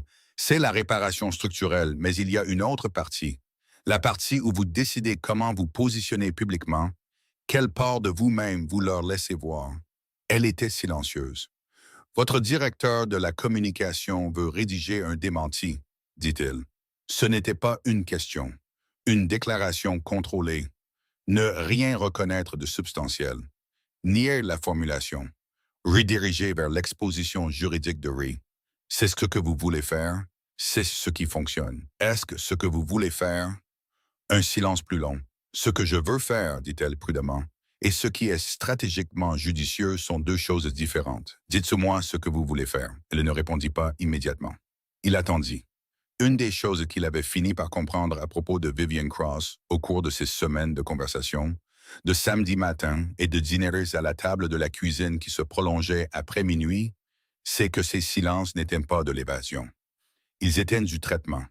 C'était une personne qui avait besoin de la forme complète d'une pensée avant de la libérer, car elle avait appris très tôt que les choses à la moitié formées vous étaient enlevées et utilisées de manière que vous n'aviez pas prévue. Je veux me lever et dire la vérité, dit-elle. Toute la vérité. Ce que j'ai fait, pourquoi je l'ai fait, ce que les fausses couches ont été, pourquoi je suis entré dans ce bungalow, tout. D'accord, ce serait professionnellement catastrophique, n'est-ce pas? La vulnérabilité n'est pas un atout d'entreprise, Ethan. Je ne suis pas d'accord, dit-il. Mais mettons ça de côté. La raison pour laquelle ce serait catastrophique, c'est parce que ça nuirait réellement à l'entreprise ou parce que ça signifierait laisser les gens voir quelque chose que vous avez protégé pendant longtemps. Elle ne répondit pas. Parce que ce sont des problèmes différents, dit-il. L'un est un calcul commercial, l'autre est une peur. Vous êtes très à l'aise pour appeler mes peurs par leur nom. Il faut bien que quelqu'un le soit. Un autre silence, puis doucement. J'ai honte, dit-elle. Il ne s'attendait pas à ce mot. Passe de sa part, de quoi? De la façon dont ils vont me voir, le contrat, quand les gens le liront, quand ils comprendront ce que j'ai essayé de faire. Sa voix ne se brisa pas, mais elle s'amincit. J'ai 39 ans. Je suis la présidente directrice générale d'une entreprise que j'ai bâtie à partir de rien. Et je suis entré dans le lieu de travail d'un homme avec un document juridique et j'ai essayé de transformer la chose la plus humaine au monde en une transaction parce que je ne savais pas comment vouloir quelque chose sans me protéger de ce désir. Elle fit une pause. Ce n'est pas de la force, c'est... Je ne sais même pas ce que c'est. Ethan resta avec ça un moment. C'est la peur habillée en stratégie, dit-il. Et voilà le truc avec ça, Viviane. Ce que vous venez de me dire, la honte, la reconnaissance de ce qu'était réellement le contrat, ce n'est pas de la faiblesse. C'est la chose la plus honnête que vous ayez jamais dite à voix haute. Et les gens qui vont vous attaquer avec cette histoire vous attaquent parce qu'ils ont trouvé une vulnérabilité qu'ils peuvent exploiter. Ils n'ont aucune conscience de ce qu'ils font. Ils ne disent pas la vérité parce qu'ils se souquinent de la vérité. Ils aiment votre douleur privée parce que c'est utile pour eux. Il fit une pause. Ce que vous avez fait et ce qu'ils font ne sont pas la même chose. loin de là. Elle resta silencieuse un long moment. Quand elle parla de nouveau, sa voix avait changé. Toujours stable, Vivian Cross était constitutionnellement incapable de perdre sa stabilité fondamentale. Mais quelque chose sous cette stabilité avait changé, c'était ouvert. Vous dites ça comme si ça avait de l'importance. Ça en a. Pourquoi? Parce que la honte n'est juste que lorsque la chose dont vous avez honte reflète quelque chose de vrai sur qui vous êtes, dit-il. Vous avez fait une erreur parce que vous aviez peur. Cela reflète le fait que vous êtes humaine. Rhee a utilisé vos dossiers médicaux comme une arme parce qu'il veut vous détruire. Cela reflète le fait qu'il n'a aucune conscience. Il laissa cela s'installer.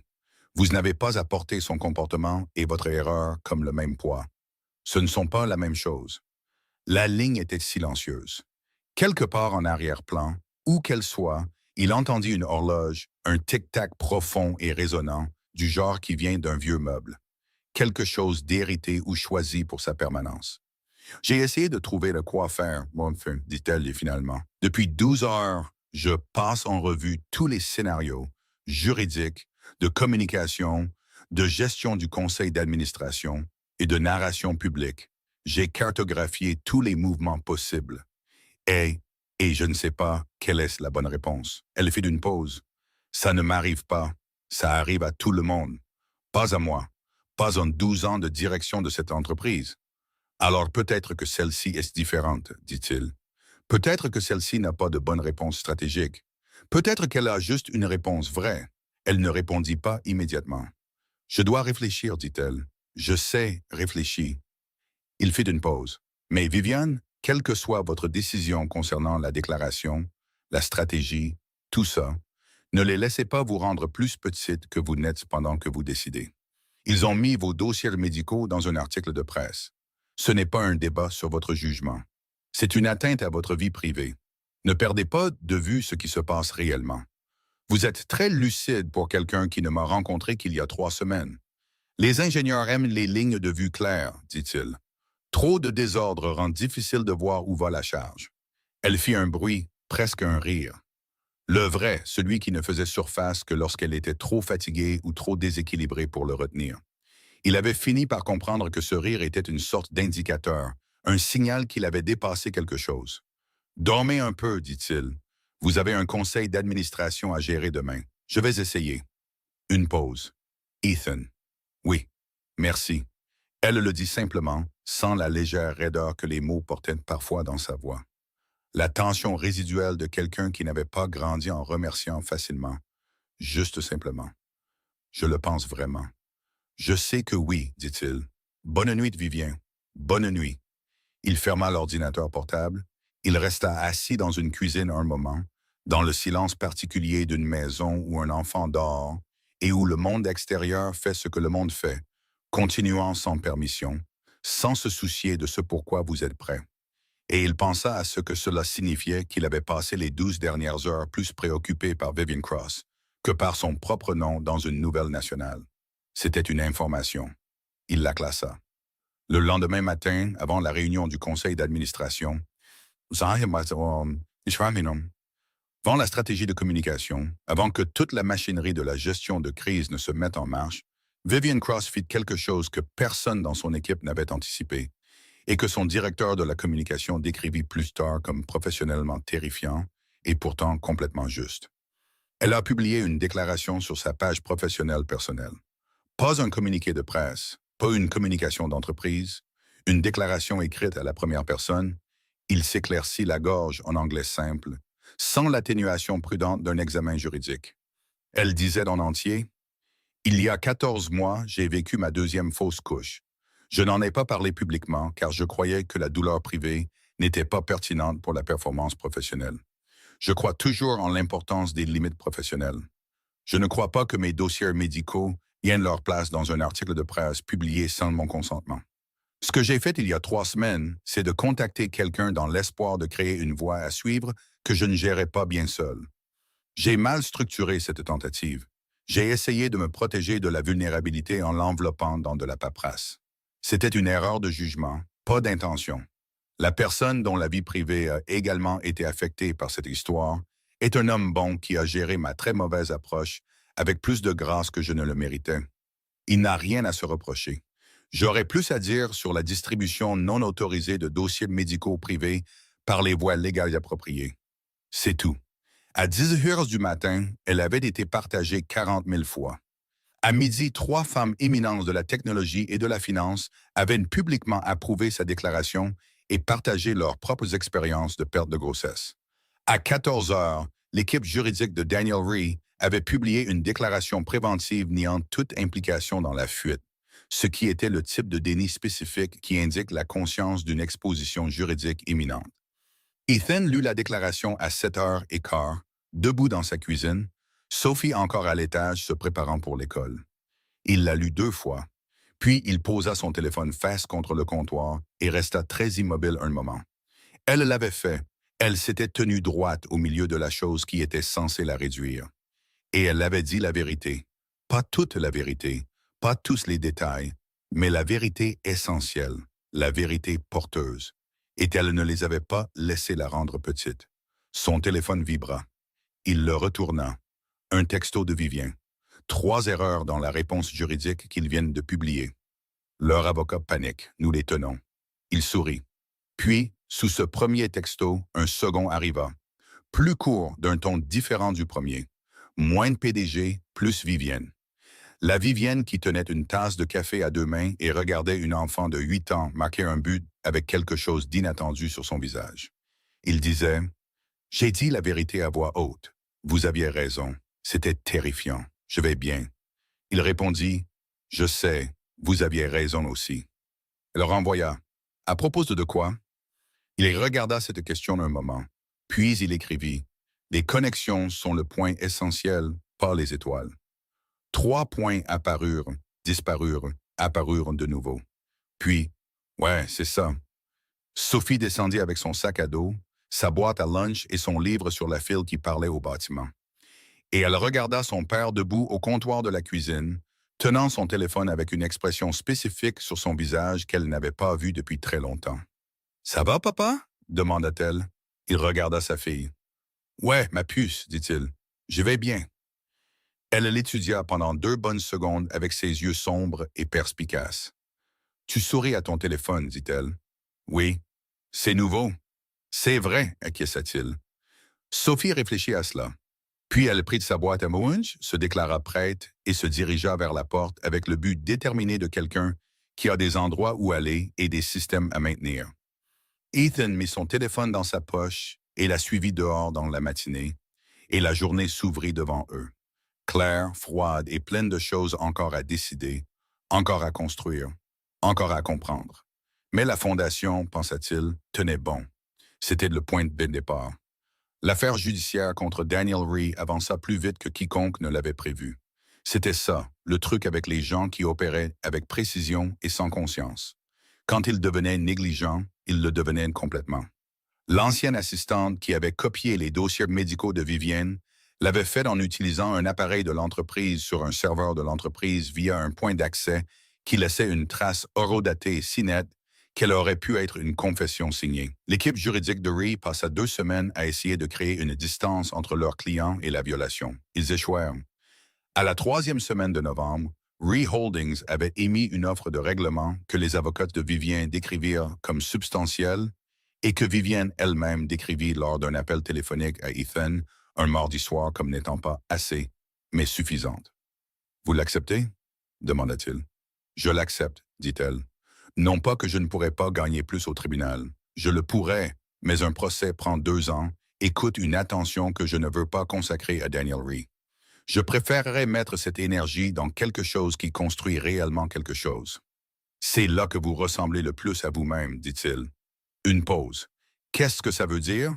Ça veut dire que la version de vous qui entre dans les bungalows avec des contrats aurait passé les 2 ans.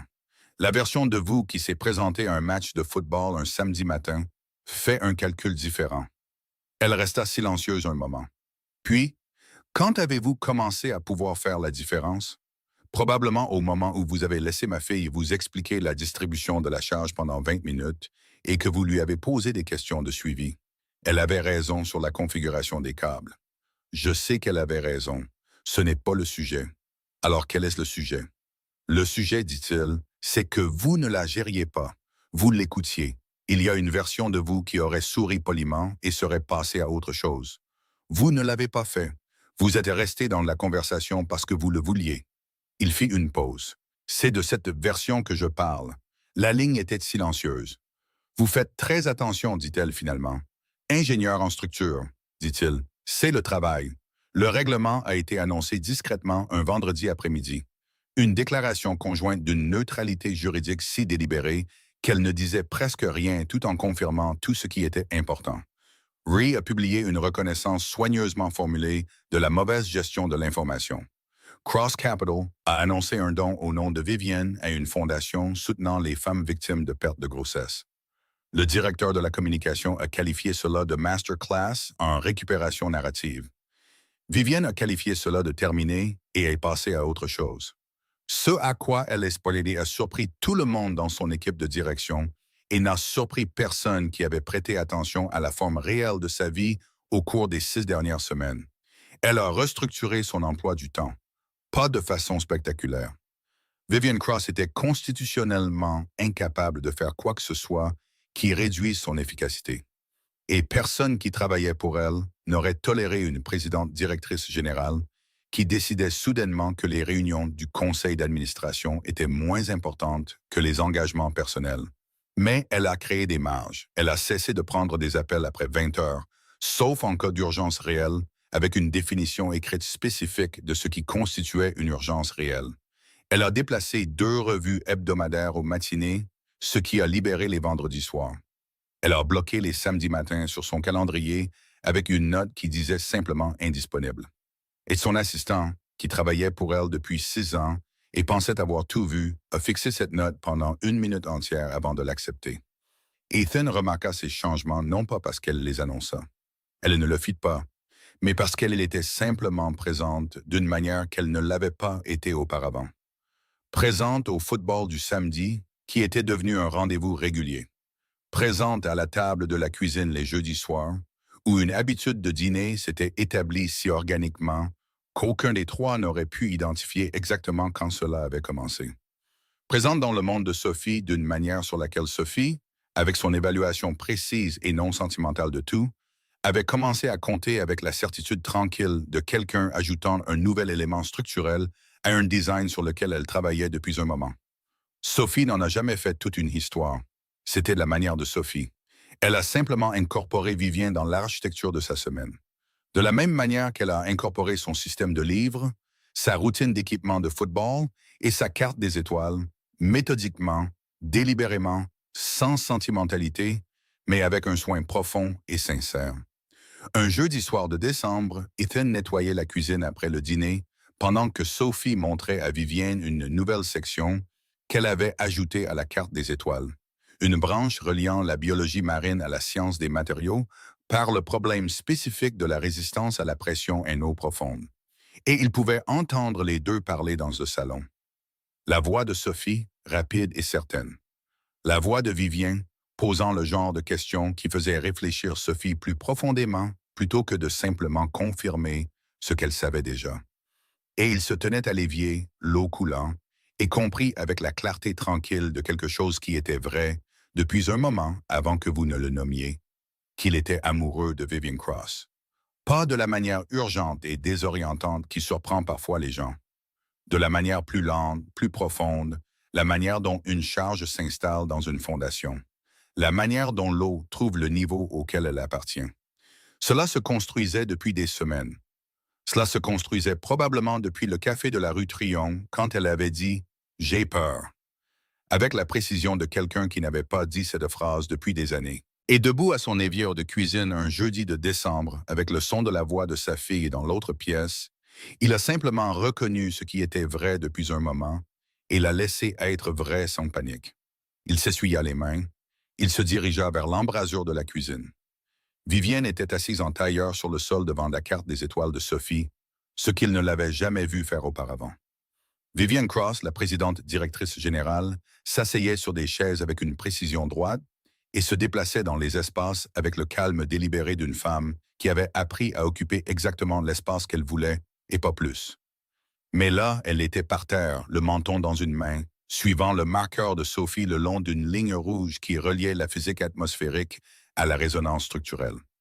Et elle avait l'air, pas jeune exactement, mais légère, comme quelqu'un qui avait posé quelque chose de lourd sans s'en rendre compte et ne l'avait pas encore repris. Il ne dit rien. Il observa juste un moment. Puis il retourna à la cuisine et fit du café. Parce que certaines choses n'ont pas besoin d'être interrompues. Il le lui a dit un dimanche après-midi de janvier. Pas avec planification, pas avec une approche soigneusement construite. C'est arrivé parce que Sophie était à une soirée pyjama chez sa meilleure amie Maya pour la première fois depuis septembre. Et Vivienne était venue sous prétexte qu'ils allaient regarder un film et manger de la mauvaise nourriture à emporter, ce qui était exactement ce qu'ils ont fait. Et après, ils étaient assis sur le canapé, la télévision éteinte, la lumière du soir s'estompant aux fenêtres, et l'appartement était silencieux de la manière spécifique dont il était silencieux quand Sophie n'y était pas. Pas vide, juste un autre genre de plein. Et Athènes regarda Viviane et dit sans préface, sans aucune de l'approche prudente et mesurée qu'il avait utilisée pour naviguer les 3 derniers mois. « Je t'aime. » Elle se tourna et le regarda. Il soutint son regard. « Je sais que le moment est compliqué. Je sais qu'il y a 100 raisons pour lesquelles ce n'est pas une chose simple. Et je ne le dis pas parce que j'attends quelque chose de spécifique en retour en ce moment. Je le dis parce que c'est vrai et que je le porte en moi depuis environ 6 semaines et que je suis une personne honnête. » Elle était très immobile. « Tu n'as rien à dire, dit-il. Arrête de me dire ce que je n'ai pas à faire, dit-elle. » Sa voix était calme, mais le tranchant n'était pas défensif. C'était le tranchant de quelqu'un qui va droit au but. J'ai eu assez de gens dans ma vie qui me disaient ce que je n'avais pas à faire. C'est à moi de décider. Il attendit. Elle le regarda longuement. Ses mains étaient sur ses genoux, pas croisées, pas composées, juste posées, ouvertes. Il avait appris que les mains de Viviane disaient des choses que sa voix ne disait parfois pas. En ce moment, elle lui disait qu'elle ne construisait pas de mur. « Je t'aime aussi, dit-elle simplement. » Sans la légère raideur d'une personne disant quelque chose de difficile, sans l'atténuation prudente d'une femme se protégeant du poids des choses qu'elle admettait, juste simplement. De la même manière qu'elle lui avait dit merci au téléphone en novembre, et il comprit que pour Vivian Cross, la simplicité était la forme de courage la plus radicale dont elle disposait. « D'accord, dit-il. » Elle le regarda. « D'accord, ouais. D'accord. » Il tendit la main et prit la sienne. Elle regarda leurs mains. « Je ne vais nulle part. »« Tu ne vas nulle part. Nous allons trouver une solution pour le reste. » Elle retourna sa main et serra la sienne. Et le soir du dimanche s'installa autour d'eux, calme et froid dehors et chaud dans la pièce. Et aucun d'eux ne dit rien d'autre pendant un moment. Parce que parfois, les choses les plus importantes qui vous soient jamais arrivées n'ont pas besoin d'un discours. Elles ont juste besoin de présence. Ils avaient besoin de la présence de l'un et de l'autre. Et ils l'avaient. Février arriva comme les févriers de Charlotte le font, avec un froid qui ne pouvait décider s'il était sérieux et des ciels gris qui donnaient à la ville l'air d'une esquisse d'elle-même. Sophie, imperturbable face à l'ambiguïté météorologique, était plongée dans une nouvelle phase de la carte des étoiles qui couvrait maintenant un panneau d'affichage supplémentaire et avait commencé à s'étendre sur une section du mur de sa chambre avec des lignes soigneusement crayonnées qu'Ethan avait acceptées sous condition d'un examen structurel du plâtre. Vivienne était silencieuse depuis 3 jours. Pas distante, elle s'est présentée au dîner du jeudi. Elle a envoyé des textos. Elle était présente de toutes les manières visibles. Mais Ethan connaissait ses silences maintenant. De la même manière qu'il connaissait la différence entre un silence structurel et un silence compromis. La différence entre un mur qui était silencieux parce qu'il était solide et un mur qui était silencieux parce que quelque chose à l'intérieur avait bougé. Ce silence particulier avait une qualité qu'il n'avait reconnue qu'à un autre moment. Le mardi matin dans le bungalow, quand elle avait regardé la tasse de café à 2 mains et qu'il avait compris pour la première fois que sous toute l'armure, il y avait quelqu'un de véritablement, profondément fatigué. Il lui laissa de l'espace. Il n'insista pas. Il avait appris que Vivian Cross arrivait aux choses à son propre rythme et que la pire chose à faire était d'essayer de forcer ce rythme. Non pas parce qu'elle était têtue, mais parce qu'elle avait passé si longtemps à construire les murs qu'elle devait être celle qui choisissait d'ouvrir la porte. Toute autre manière, et elle les reconstruirait plus haut. Elle l'appela un mercredi soir. Sophie était au lit. Il était dans la cuisine avec un livre qu'il ne lisait pas vraiment. J'ai besoin de te parler de quelque chose, dit-elle. D'accord, j'ai eu un rendez-vous la semaine dernière, dit-elle, avec mon médecin, celui en qui j'ai confiance. Une pause. Elle a dit la même chose qu'elle dit depuis un moment. La fenêtre est courte. Les marqueurs de stress sont meilleurs, significativement meilleurs qu'il y a 14 mois. Mais la fenêtre est courte. Il posa le livre. Il était très immobile. Je ne... Je n'apporte pas de contrat, dit-elle. Le mot contrat atterrit avec le poids de tout ce qu'il signifiait entre eux maintenant, ce qui était le poids de là où ils avaient commencé et de la distance qu'ils avaient parcourue depuis cet endroit. Je n'apporte pas de paperasse. Je ne structure rien. Un souffle, je te dis juste la vérité, comme tu n'arrêtes pas de me le demander. Et la vérité, c'est ce que je veux toujours ça. Je veux un enfant, et j'ai peur, et la fenêtre est courte, et je ne veux plus faire ça seul. Sa voix s'accrocha sur le dernier mot, juste une fraction de seconde de plus que les autres. Je ne demande pas un contrat, je demande une conversation. Ethan resta silencieux un long moment. Dehors, une voiture passa. Le réfrigérateur bourdonna.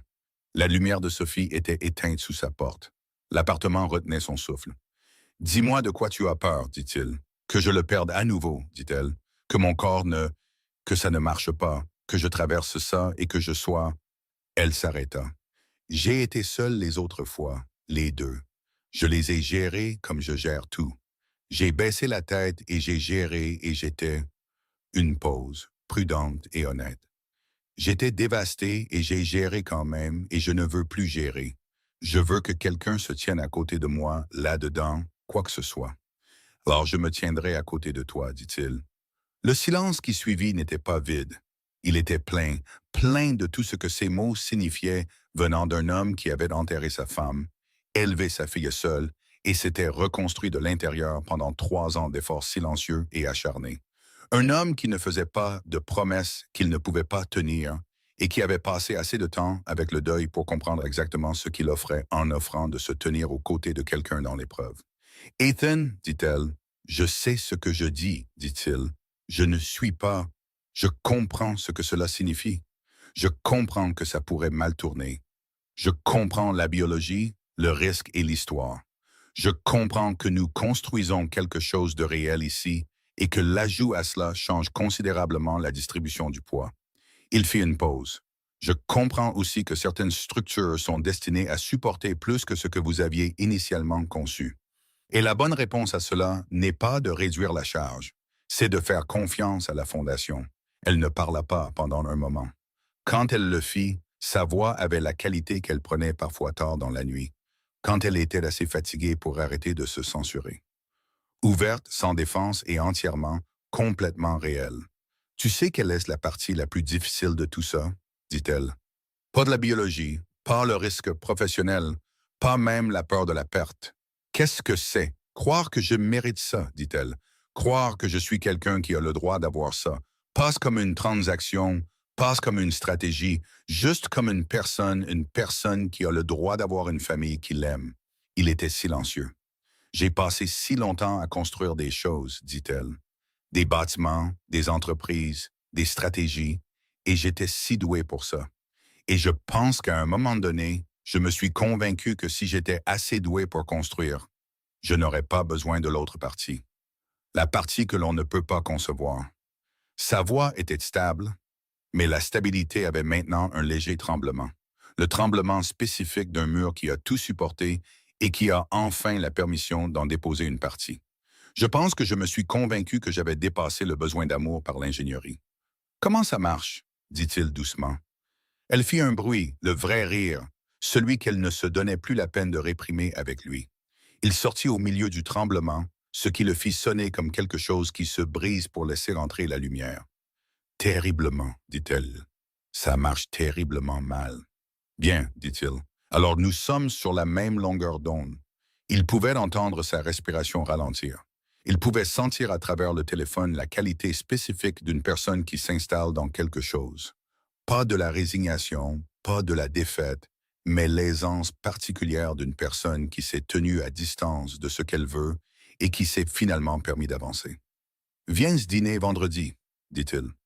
Sophie veut te montrer la nouvelle section de la carte, celle sur la pression atmosphérique et la défaillance des matériaux. Je sais. Elle m'a envoyé un texto à ce sujet cet après-midi. Il fit une pause. Elle t'a envoyé un texto directement. Elle le fait depuis environ 3 semaines. Je pensais que tu savais. Il ne le savait pas. Il traita cette information un moment. Sa fille de 8 ans, la personne la plus méthodique et la moins sentimentale qu'il ait jamais aimée, avait décidé indépendamment que Vivian Cross était quelqu'un à qui elle voulait un accès direct. Il pensa à la carte des étoiles de Sophie. Il pensa à la ligne rouge qu'elle traçait entre les choses qui vont ensemble. Vendredi, dit-il. Vendredi, acquiesça-t-elle. C'est Sophie qui l'a remarqué en premier. Elle a eu 9 ans en mars, son anniversaire tombant un samedi, ce qu'elle considérait comme une victoire bureaucratique. Et elle avait célébré avec une petite fête qui incluait Maya et 2 autres amis, un gâteau fait maison qu'Ethan avait brûlé d'un côté et que Sophie avait documenté photographiquement comme preuve supplémentaire dans le débat en cours sur la caramélisation. Et Vivien, qui était arrivé avec un cadeau si spécifiquement parfait, un ensemble d'outils de dessin de qualité professionnelle, compas, rapporteur et porte-mine dans un coffret en bois, que Sophie l'avait ouvert, avait regardé Vivien et avait dit « Tu as demandé à papa ce que je voulais, n'est-ce que pas? » Et Vivienne avait dit « Je t'ai demandé ce que tu voulais en septembre. Tu me l'as dit, je l'ai noté. » Et Sophie l'avait fixé pendant 3 bonnes secondes avant de dire « Je t'aime », avec la même franchise simple et non sentimentale que Vivienne avait déployée en janvier sur le canapé.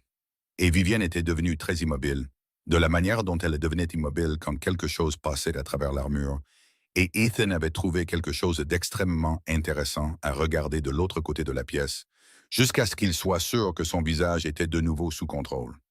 Un mois plus tard, Sophie a remarqué.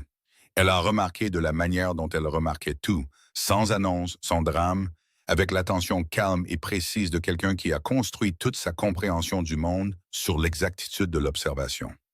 Elle est descendue un mardi matin pour trouver Vivienne au comptoir de la cuisine avec son café et son ordinateur portable, travaillant sur une feuille de calcul avec l'efficacité concentrée de quelqu'un qui était debout depuis 1 heure déjà. Ethan était sous la douche. La matinée était ordinaire. Sac d'école près de la porte. Déjeuner dans le réfrigérateur. Le livre de Sophie pour le bus déjà glissé sous son bras. Sophie s'arrêta en bas des escaliers. Elle regarda Vivienne. Vivienne leva les yeux. « Bonjour, tu es resté dormir, dit Sophie. « Oui. » Sophie réfléchit à cela avec la minutie que cela méritait. « Tu restes dormir plus souvent, dit-elle. Ce n'était pas une accusation.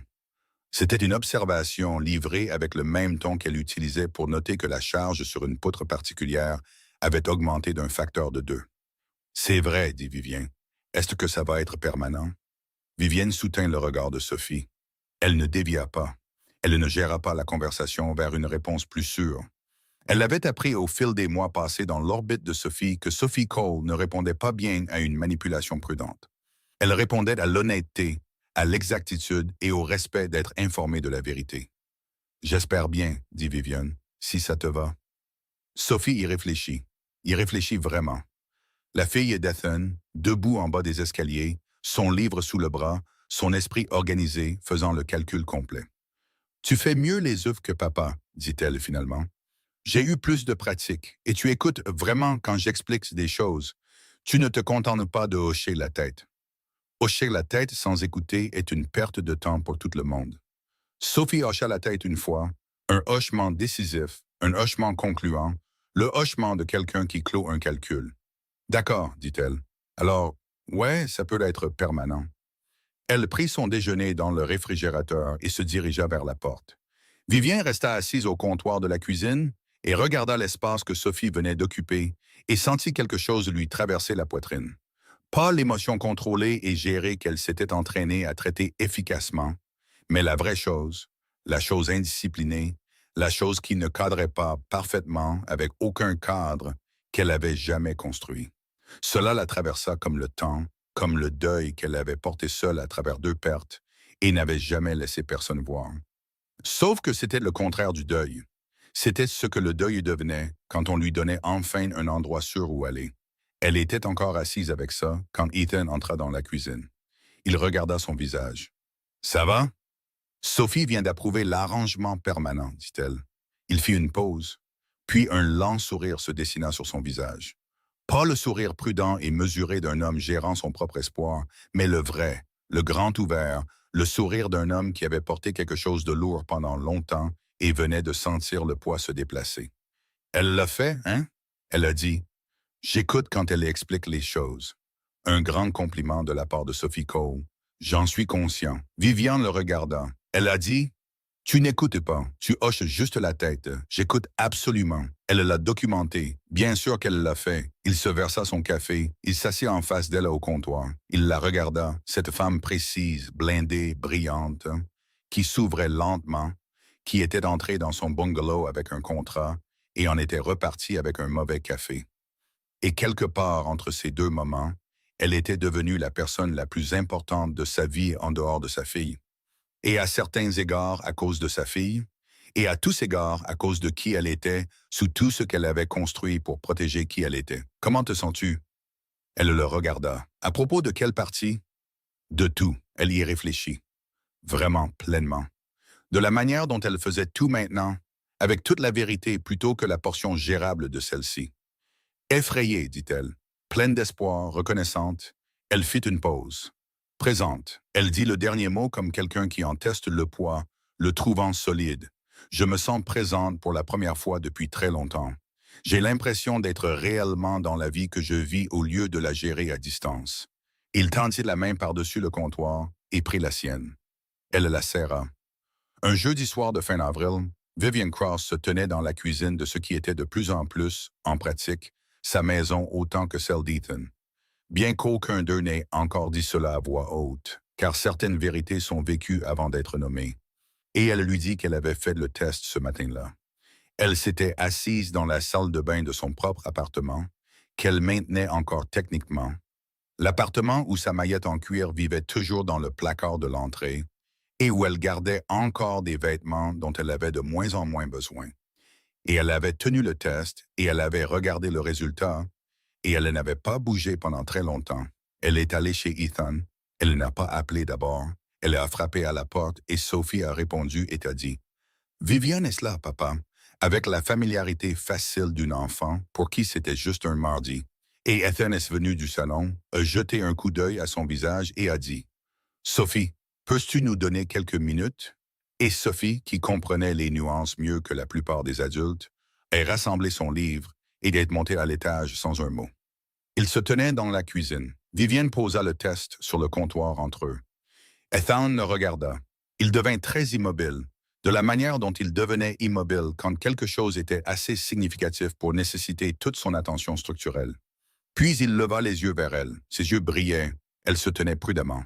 Pas l'ancienne prudence, pas la prudence de l'armure et de la stratégie, mais la prudence de quelqu'un qui essaie de rester dans son propre corps tout en ressentant quelque chose de trop grand pour lui. Ses mains tremblaient légèrement. Il n'avait jamais vu ses mains trembler. « Viviane, dit-il. « Je sais, dit-elle. « Est-ce que c'est réel, dit-il. Dit-elle. « J'ai testé 3 fois. J'ai appelé mon médecin depuis le parking. Elle veut me voir demain. Elle a dit que les marqueurs sont bons. Elle a dit, sa voix se cassa juste une fois, juste brièvement. Elle a dit d'être prudemment optimiste. Il contourna le comptoir. Il la prit dans ses bras. Elle le laissa faire. Elle ne se redressa pas, ne se rééquilibra pas, ne réaffirma pas son sang-froid. Elle posa simplement son front contre son épaule et s'accrocha. Et il sentit sa respiration, tremblante au début, puis plus lente, puis plus stable. Le rythme spécifique de quelqu'un qui a tenu quelque chose seul pendant très longtemps et l'a enfin déposé entre les mains de quelqu'un d'assez fort pour le tenir avec lui. Il n'a pas dit que tout irait bien. Il était trop honnête pour ça, et elle était trop intelligente pour ça. Et ils avaient tous les deux assez vécu pour savoir qu'on ne pouvait pas promettre le résultat. Ce que l'on pouvait promettre, c'était de la présence. Ce que l'on pouvait promettre, c'était que quoi qu'il arrive, on ne l'affronterait pas depuis des côtés opposés d'un contrat. « Je suis là, dit-il. Juste ça. » Elle hocha la tête contre son épaule. « Je sais, dit-elle. C'est ça qui est différent cette fois. » Ils restèrent dans la cuisine tandis que la fin de soirée d'avril s'installait autour d'eux. La dernière lumière du jour entrant par les fenêtres. Les pas de Sophie se déplaçant silencieusement à l'étage. Toute la structure chaleureuse, imparfaite et porteuse d'une vie qui avait été construite, non pas à partir d'un plan, mais de deux personnes choisissant encore et encore de rester dans la même pièce et de se dire la vérité. Vivian Cross était entrée dans un bungalow de chantier il y a 8 mois, avec un contrat de 4 pages et le désespoir contrôlé d'une femme qui s'était convaincue que tout ce qui valait la peine d'être eu pouvait être structuré en sécurité. Elle s'était trompée sur ce point. Elle s'était trompée de la manière spécifique et irréversible qui vous change. Non pas parce que ça vous brise, mais parce que ça vous montre la forme de ce qui vous manquait. Et vous ne pouvez jamais l'oublier. Elle avait eu besoin de plus qu'un contrat. Elle avait eu besoin de plus qu'une stratégie. Elle avait eu besoin exactement de ce que l'homme dans le bungalow lui avait offert avant même qu'elle ne sache qu'elle le demandait. Pas une transaction, pas une solution, mais une conversation. Une tasse de mauvais café. Un samedi matin. Une enfant qui dessinait des cartes de la façon dont les choses se connectaient. Une main à tenir quand le sol se dérobait. Ethan Cole lui avait dit, dans ses premières minutes étranges et chargées dans un bungalow de chantier poussiéreux, que l'élément porteur n'était jamais l'argent. Debout dans sa cuisine 8 mois plus tard, le front contre son épaule et les mains enfin immobiles, elle comprit ce qu'était réellement l'élément porteur. C'était ça, exactement ça. La volonté de rester, de tenir, d'être présent dans tout le poids d'une vie sans exiger qu'elle soit réduite à quelque chose de plus facile à porter. C'était l'amour, le vrai amour, pas la version qu'elle avait essayé de légiférer. La version qui se présentait sans contrat, sans condition, sans aucune garantie sauf la seule qui ait jamais compté. Tu ne feras pas ça seul. Elle ne l'avait pas fait, elle ne le ferait pas. Et pour une femme qui avait passé toute sa vie d'adulte à concevoir des solutions à chaque problème qu'elle rencontrait, la chose la plus extraordinaire, la chose à laquelle elle penserait pour le reste de sa vie, avec une gratitude trop grande pour tenir dans n'importe quel cadre qu'elle ait jamais construit, était que cette réponse particulière n'avait nécessité aucun calcul. Elle n'avait nécessité que le courage de le vouloir à voix haute. Cela avait été suffisant.